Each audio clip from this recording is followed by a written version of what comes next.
سلام، چطورین؟ خوش اومدین به این ویدیوی دیگه از نایت نینجا زیرو. خوش اومدی به این ویدیو. امروز اومدم بازی والی بیستیک رو انجام بدم. بریم به اولین بار.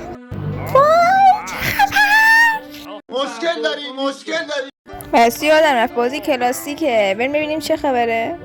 چه خبر لاغر، وای خدا. ولش کن، ما اصلا اوه صندوقه میشه دی. چرا صورتی ها؟ چرا صورتی این همه رنگ؟ چرا صورتی؟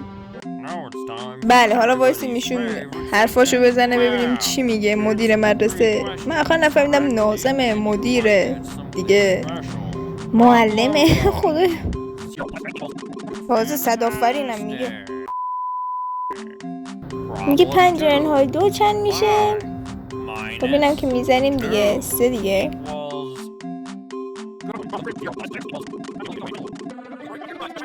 بله همینطوره.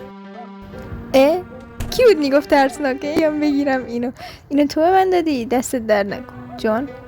بگیرش دیگه، چرا نمیگیری؟ راستی فهمیدم باید با دست بگیرید. وای خدای من، وای بیرون چه خبره؟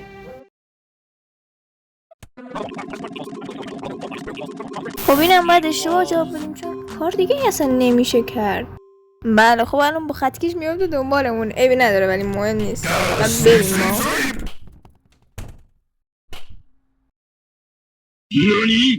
ما. نه غلط.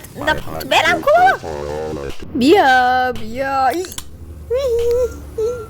یو خدا.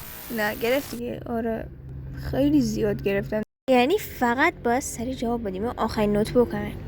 وای زود باش. 7 زود باش. 5 حالا بریم بیرون سریع. بودو سریع بریم بیرون.